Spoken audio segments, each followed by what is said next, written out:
Hello and good day. I'm David Boles, and this is Boles.tv. Hey, it's Boles.television, coming to you live from the East Coast of these United States.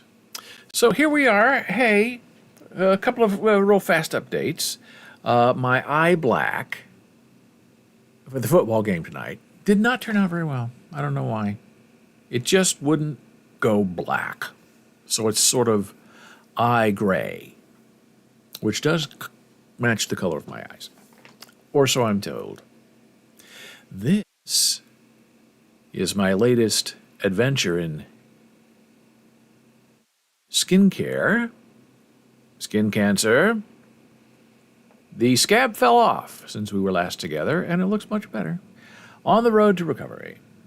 And as you can see, I'm wearing my University of Nebraska Lincoln a football jersey, because the first big game of the season is tonight, 8 p.m., against, you guessed it, the Minnesota Golden Gophers. Not the regular Gophers, but the Golden Gophers.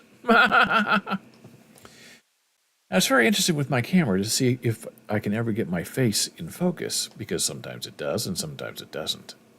I guess a set focus is good, but if we have a set focus, then I can't really do this very well and like show you stuff on my phone, because then that will be out of focus. Now it's in focus.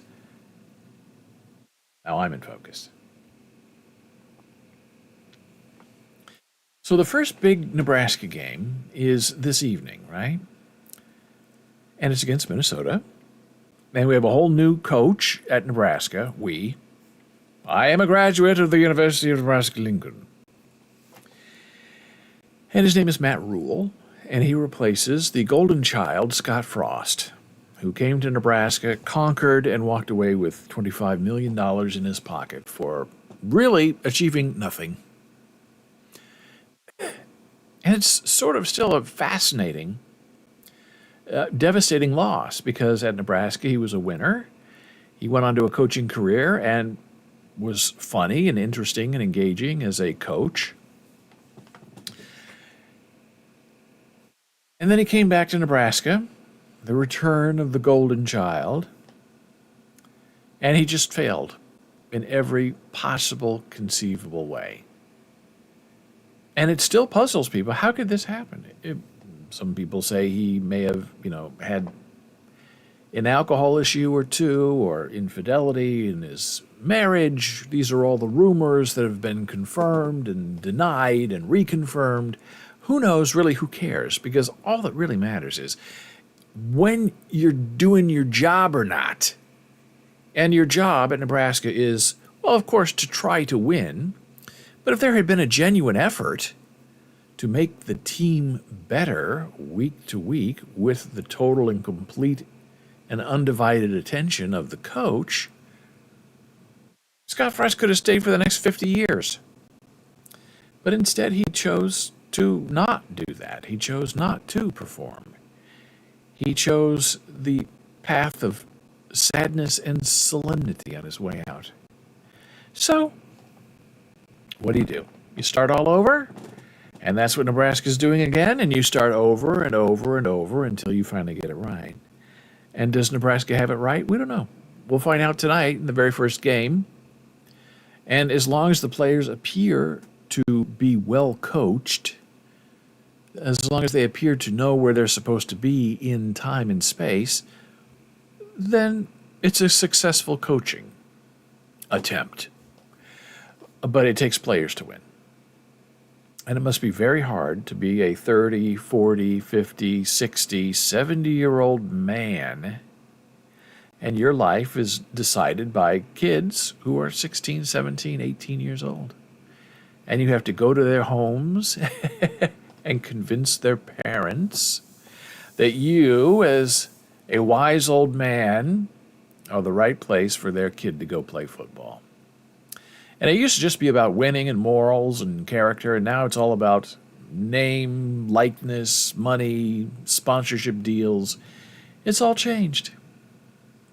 And it's really kind of a sad thing, because it cheapens the game. It doesn't become about the spirit of winning anymore. It just becomes about how much you're going to pay me. And sure, for many, many years, 3, 4 decades, players have been paid under the table to come and play for a certain team. And now they're just paying them above the table with a contract. So I guess that's better, because at least you know to whom these players are owing their livelihood to. But in other ways, it just seems just so crass. It's not about the game anymore. It's only about the bottom dollar.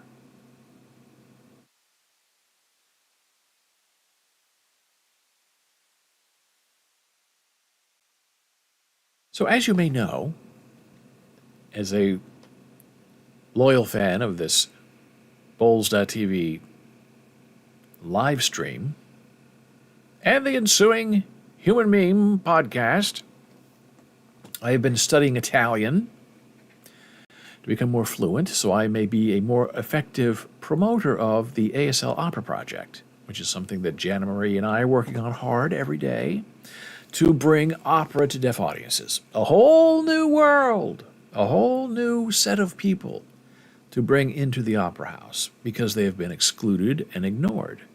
And when you are excluded and ignored, your sense is, I don't even want to be a part of your thing anyway. So that's an issue that we're dealing with to make it culturally, thematically acceptable for the deaf to attend an opera. And as part of my opera training, my Italian training, I watch a lot of Italian television. I wrote a review of Cyborg TV, and the other day they had a documentary on Italian television in Italian.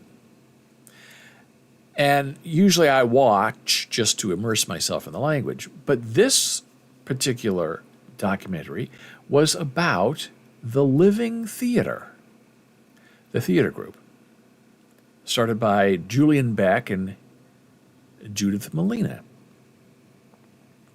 And Julian was long gone, dead, and Judith was giving an interview for this documentary in English, and then the documentary people did a voiceover translating her into Italian. But if you listened carefully, you could sort of hear, Judith speaking English under the Italian voiceover translating her over her. So it's really fascinating. And they were showing clips of performances by the Living Theater, which was a theater group in the 50s, 60s, and 70s, and maybe sometimes 80s, that strove to make changes in American theater. And they were sort of inspired by Artaud and Theater of Cruelty. Judith talked about that in the documentary. But it was really fascinating to see these old films in black and white, I don't know who made them, of some of these living theater productions. And it's 60s and 70s. There's a lot of naked bodies on stage, a lot of strange, revolution. And I thought it was so curious to see that something like that, a documentary like that, would appear today on Italian television. Would a documentary like that appear today on modern American television with those clips of the struggling bodies? I say probably not, because nobody's really interested in that anymore. And I was taken back to my graduate days at Columbia University in the city of New York, where the great Howard Stein talked about the living theater and its history and its importance. And he knew Judith Malina, and she came and spoke to our class one day, and she was just a wonderful, lovely, terrific person. And it makes you wonder, what if you wanted to try to keep the living theater going today? And maybe it is, maybe it isn't. I don't know.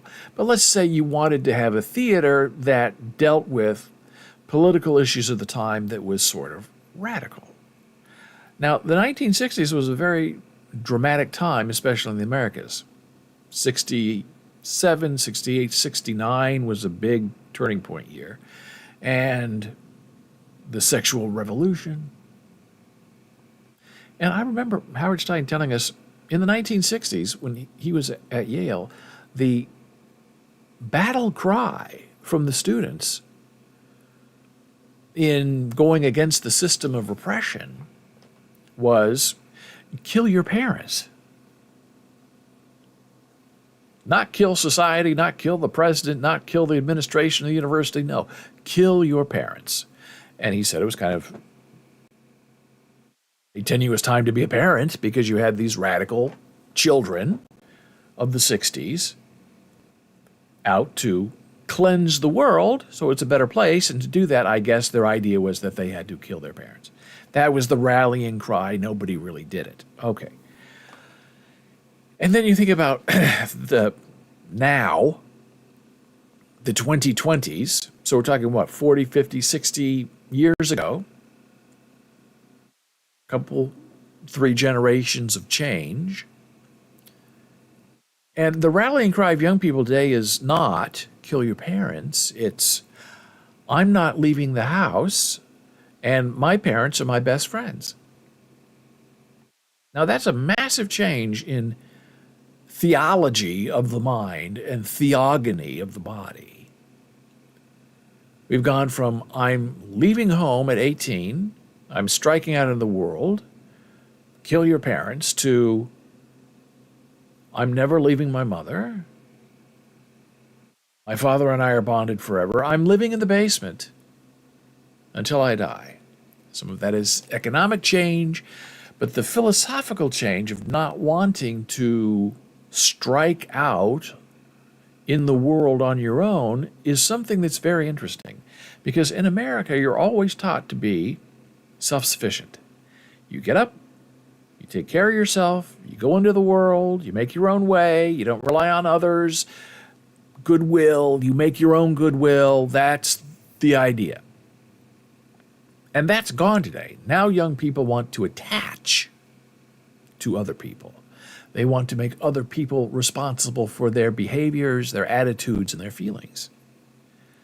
And the most insulting thing you can say to a young person today is, I don't control your feelings. I don't make you feel a certain way. You are in control of your feelings. You make yourself feel a certain way. Not other people, not me, other people, you. You decide how you feel. You decide what you're going to do. You decide if your feelings are hurt or not. Not other people. There's an old saying, oh, people never forget the way you made them feel.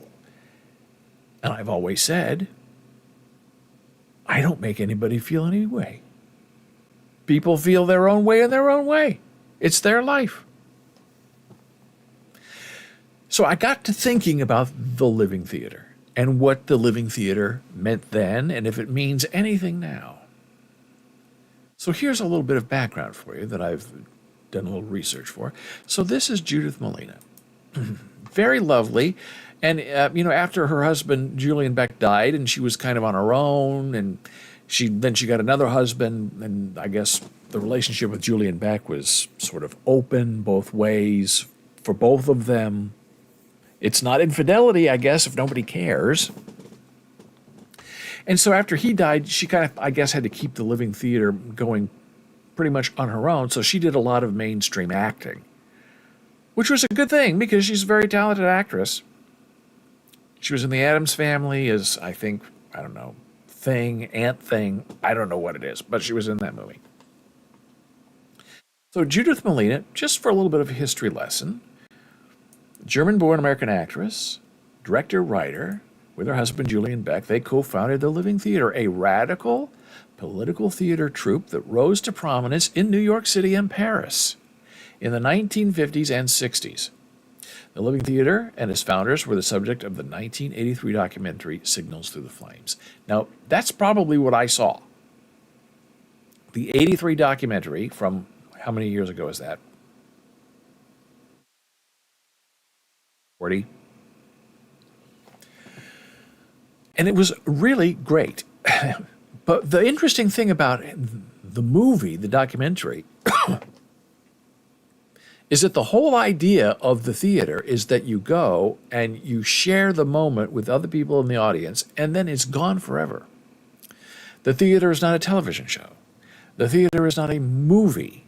The theater is live and changing every moment, and no two performances are exactly the same, even though you rehearse it the same way every time. That's the beauty of the theater, of the live stage, of the live opera performance. So the fact that the living theater, who's all about being in the moment, wanted to have their performances preserved on film tells you a very interesting thing about the art. People want to survive. People want to be remembered. People want to be propagated. People want credit for what they did. So this is an early picture of Judith. And she had this career. Here's a rehearsal. It's Judith of the Living Theater in 1983, okay? So this is about the time that the documentary was made. And I was in New York in 1988. So this is Judith in her old age. They had 2 children. Here's her filmography, Bachelor Party, Flaming Creatures. She did a lot of movies. Dog Day Afternoon, 75, very famous movie. She was in Radio Days, Addams Family, very big, right? And so Judith Malina was a wonderful, kind person. And her husband, here's her obituary, dead at 88. This is very famous. This, I don't remember the name of it, The Prisoner, I think. This on-stage cage prison was in the documentary that I saw that was in Italian. So they keep restaging their old work, which is what you're supposed to do, because you have a body of work that you want to keep sharing. So this is Judith in 2007. Looks fantastic.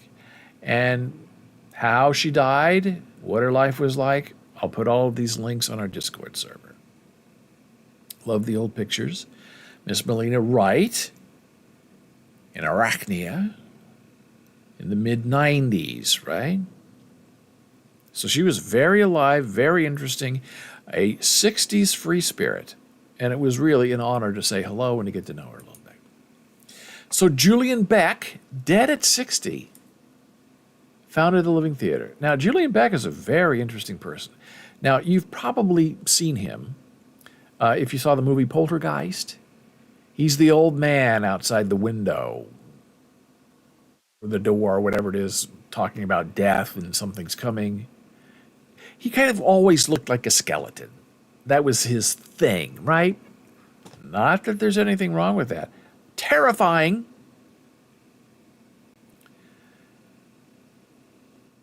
The Living Theater, which Mr. Beck founded in 1947 with his wife, Judith Malina, was one of the most influential and long-lasting companies of the avant-garde movement. Its work, especially The Connection, The Brig, Antigone, brought social issues and audience involvement to the fore. Audiences at a Living Theater performance could expect to be exhorted as much as being entertained. I think if we look at this world as it really is, Mr. Beck wrote in 1965, we will find that even what is most ugly has within it the sparks of life. And I think we go to the theater to glimpse those sparks. That's why we get so excited before we go to the theater. It's because we're looking for light in a very dark world. So they had a vision, they had meaning, they had purpose in their life. This is Julian Beck in the Cotton Club. This is Julian Beck in Poltergeist. Scary, right? Scary looking guy. And he liked it. He wanted to be a scary looking guy. That was his thing.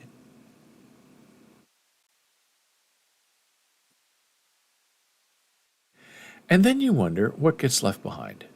Two superstar parents. And you do a little looking and you find the son. This is Garrick Beck, son of offstage son, they call him, of Julian Beck and Judith Malina. As the son of Julian Beck and Judith Malina, the Living Theater founders, I was raised in the vibrant and expansive off-Broadway theater world of the 1950s. And then his biography goes on to indicate his life, really, that was intertwined and pressed into the Living Theater.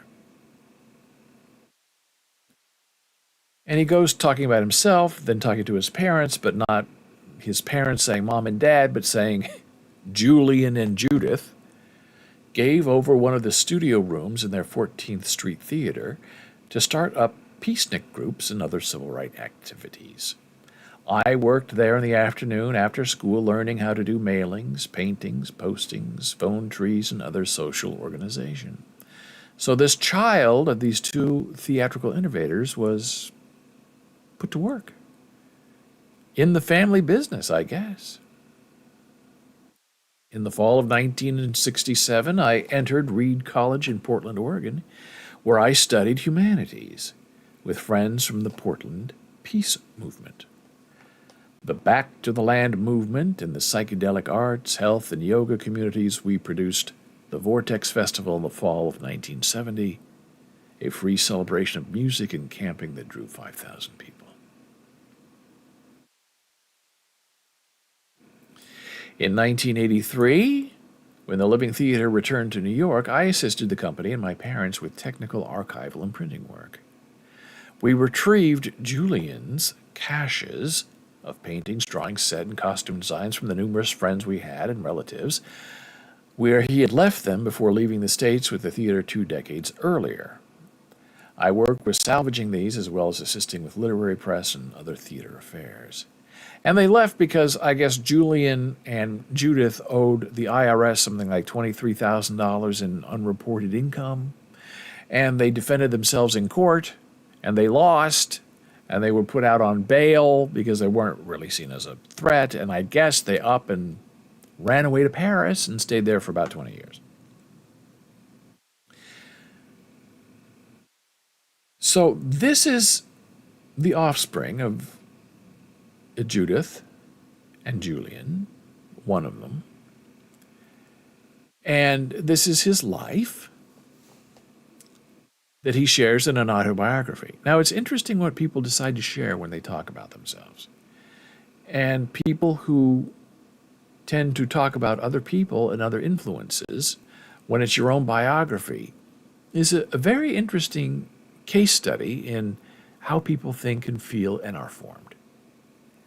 And Garrick Beck, having two radical, if not interesting and historic parents, is sort of caught, trapped in that bubble of their fame and influence.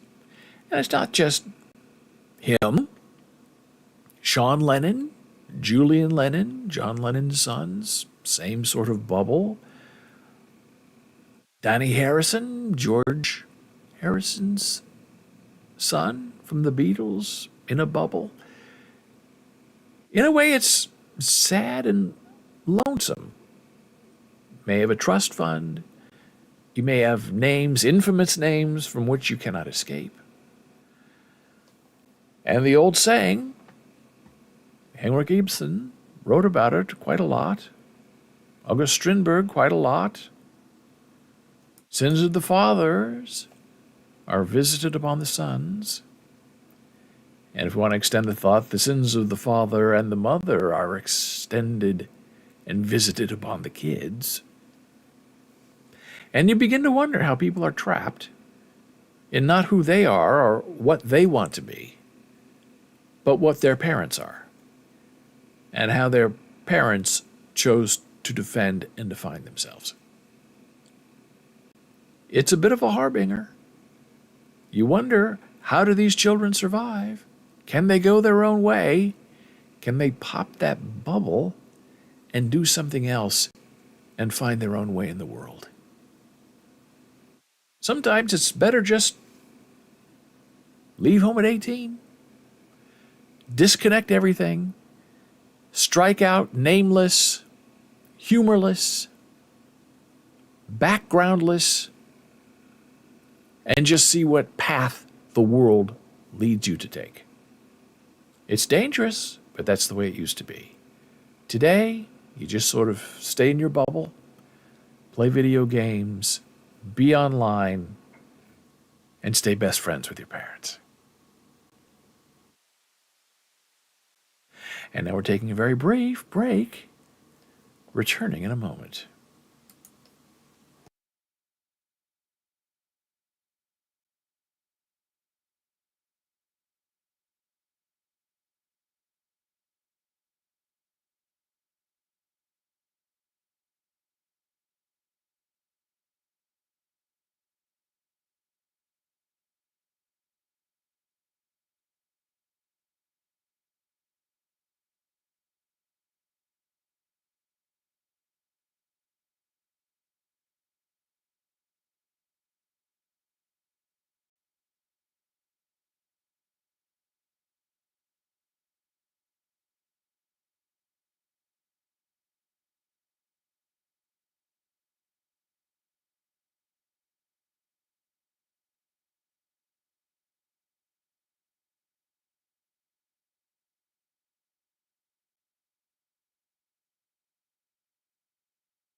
Hey ho, we are back from break. I'm David Boles, and this is Boles.television. It's Boles.tv. BOLES.tv. Coming to you live from the East Coast of these United States. So, there's a whole new controversy that's kind of brewing, and I find the whole thing sad and disappointing and, I guess, not surprising.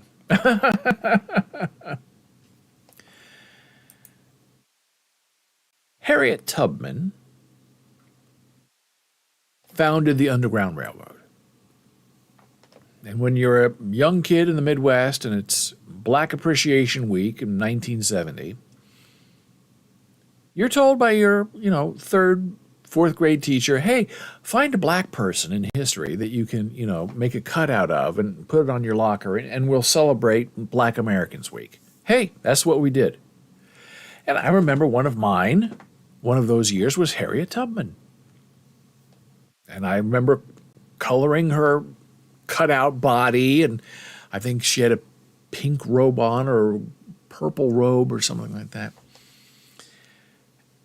And then, you feel good about yourself because, hey, look, I'm a young white kid from the Midwest, and I'm celebrating the black people. And it sounds crass and awful, and it is and it was. But back then, 50 years ago, that's how you celebrated the black community. So I remember reading something about Harriet Tubman, that she was deaf or had lost her hearing, in anticipation of sharing this next story with you. And so I asked my best friend, ChatGPT,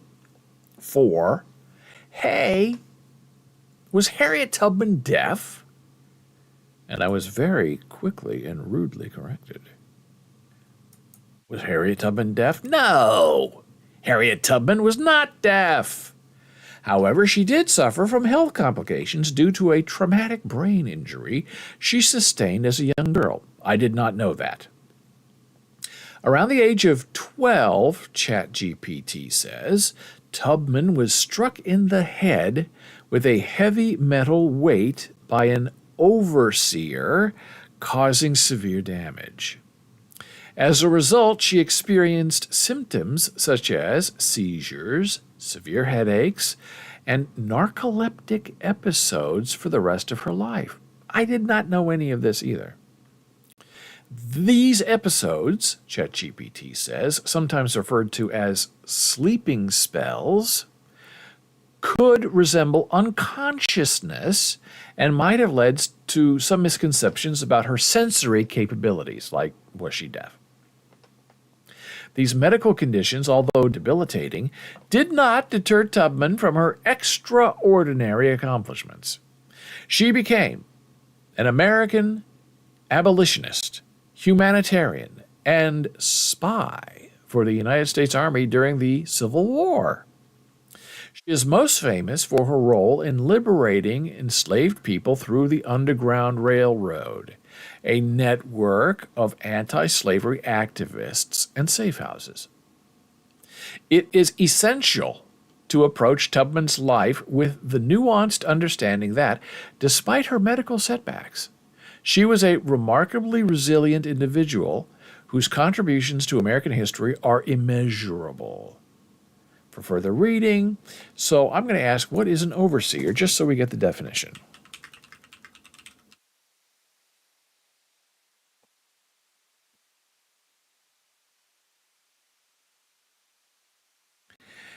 What is an overseer? ChatGPT says, an overseer within the context of the American slave system was an individual, typically a white male, responsible for managing the daily operations of a plantation or agricultural estate that employed enslaved labor. So it was an overseer, a white man who hit her in the head. The overseer's duties were manifold and encompassed aspects such as supervising labor force, overseeing the planting and harvesting of crops, and maintaining discipline, hitting young girls in the head, and order among the enslaved people. Given the dehumanizing nature of slavery, the role of the overseer was often associated with the harsh treatment of enslaved individuals, including the administration of corporal punishment, hitting him in the head, to enforce labor and suppress any forms of resistance or insubordination. The figure of the overseer was a nexus point where economic imperatives met with social and racial ideologies. The overseer was often accountable to the plantation owner and was expected to maximize productivity and profitability. This managerial imperative often translated into brutal conditions for the enslaved, engendering a system of surveillance and control that was emblematic of the larger institution of slavery. Though the position of overseer was an occupation held in higher esteem than that of the enslaved, it was not considered a high-status job in Southern society. Overseers often hailed from lower socioeconomic backgrounds and saw the position as a stepping stone to acquiring land and enslaved people of their own. The legacy of the overseer is a contentious and painful one, representing a confluence of economic exploitation and human suffering that was the foundation to the institution of slavery in these United States. The role has been subjected to extensive scholarly inquiry, and it serves as a lens through which the intricate dynamics of power, race, and economics during this dark chapter of American history can be examined. Wow! So, now we know about Harriet Tubman, which leads us to our next disappointment. This is a sculpture of Harriet Tubman. Philadelphia received 50 proposals, including this one from artist Alvin Petit, after announcing plans for a Harriet Tubman statue in front of City Hall. The title of this article from the New York Times is "Philadelphia Asks If Race of Tubman Sculptor Matters." Uh-oh, here we go. Yes, again. A white artist was invited to design a statue of Harriet Tubman. After complaints from the black community, the city held an open call for submissions. Now, curious, strange, and disappointing in every way. A year ago, the city of Philadelphia invited an artist to design a statue of Harriet Tubman that would stand in front of City Hall to honor the abolitionists' legacy and celebrate her connection to the city. Then came the complaints. Some incensed artists and community members argued that the city should have used a public selection process rather than awarding a commission, in part because the artist the Philadelphia people had selected was a white man. Now, that's very interesting to me. Now, I agree that the contest should have been everybody submits. We don't know what race you are. We don't know what gender you are. We don't know anything about you. All we do is we look at what's presented, and we, the city of Philadelphia, we pick the one that we think best represents the person who we are honoring, who is Harriet Tubman. Now, would Harriet Tubman like being caught up in this race issue in 20 and 23, where a white man is not allowed to be commissioned to create a statue of a black woman? That's the issue, and it's a nasty one. And I can sort of see both sides, but I still find the whole thing very disappointing. So the city ultimately responded by ending its partnership with the artist, the white artist, and issuing an open call for submissions. It received 50 applications and has recently unveiled 5 semifinalist designs, all created by black artists. Now, that's where this gets uncomfortable, because we are immediately, my friend, reminded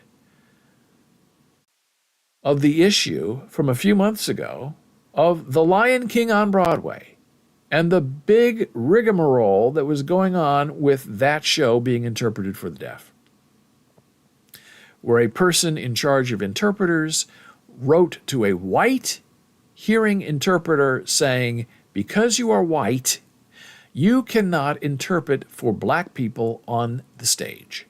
It has to fit aesthetically.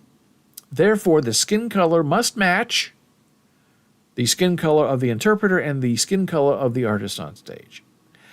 And the white person who was thrown out sued, and I hope won a lot of money. because you cannot do that to people. You can't have it one way and then not have it both ways. You cannot say to somebody, you're excluded because of the color of your skin, unless, of course, you're white, then you're out. And that's what happened in this case of the Harriet Tubman statue. And that is what happened in the case of the Lion King. You're the wrong color. This is a black thing. You're not allowed to be part of it. You can't be sensitive. You can't be artistic. You can't be aesthetic because you have the wrong skin color.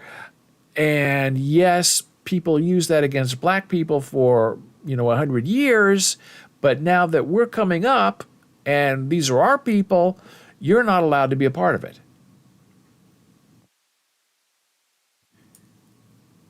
Wesley Wofford in his studio with a sculpture of Tubman. Philadelphia originally offered him $500,000 to design a statue of the abolitionist. And I think it's very beautiful, but there he is, wrong color. It's a beautiful sculpture, but that doesn't matter to some people today. The only thing that matters is what color skin did the person have who created this beautiful sculpture? And if you're the wrong color, you can't be part of it. I think that's wrong. I don't think Harriet Tubman herself would approve of that. I believe Harriet Tubman would say, if you did the best design, the most interesting sculpture, I pick you.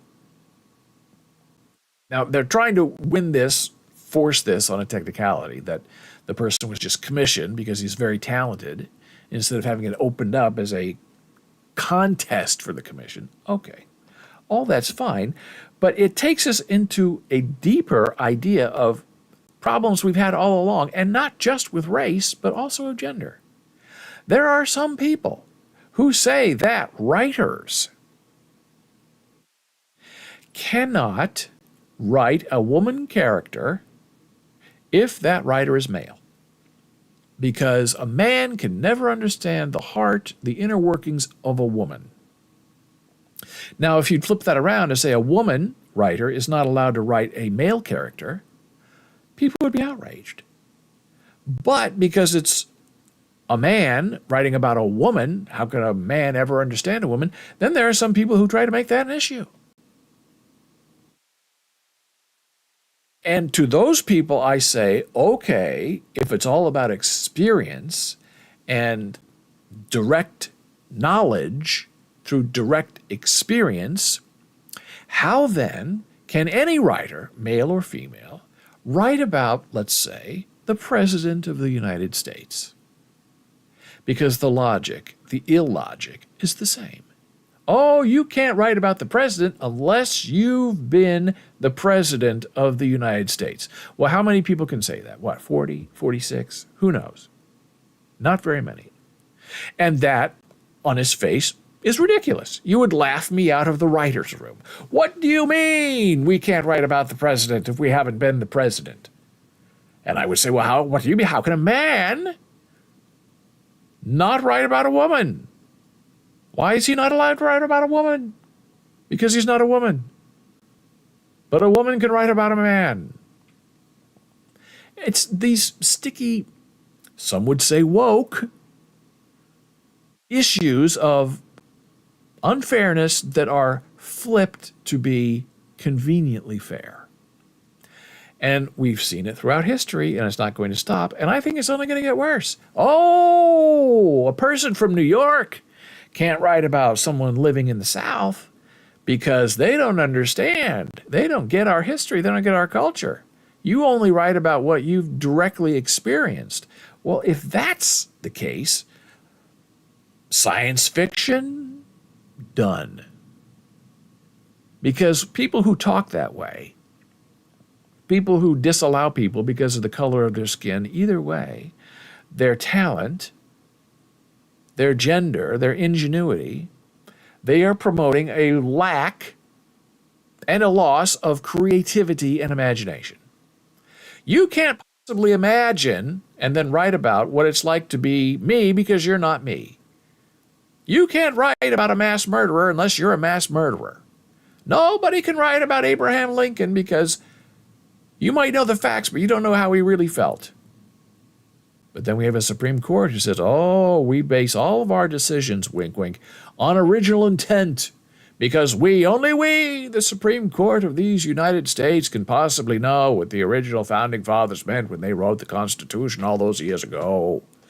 Original intent. But what about the line, in order to form a more perfect union, which right there suggests that all of these faded documents were meant to change and breathe with America. No, no, no, no. We're the Supreme Court.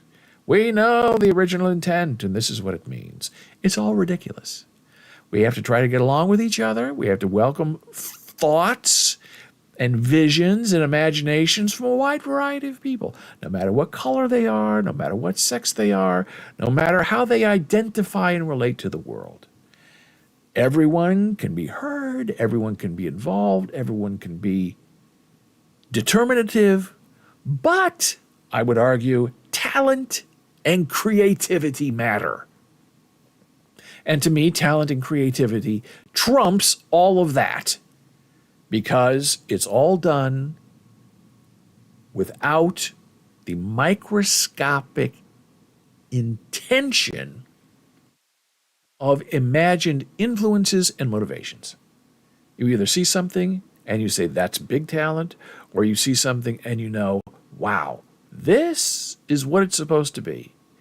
That's imagination. That's something we haven't thought of before. And that is what we need to honor as a people. That's my take. Let me know what you think. You know where to find me. And hey, that's our show today. Woo, all riled up. We got a big football game tonight. Huskers versus the Golden Gophers of Minnesota. Go Big Red. Go big for the win. So until next time, I'm David Boles, here on Boles.tv. It's BOLES.television. Thank you for joining me. I appreciate you. Let me know what you're thinking. You can find me on our Discord server, discord.gg/BOLES, and we'll connect. Thank you. Take care. Be well. Bye.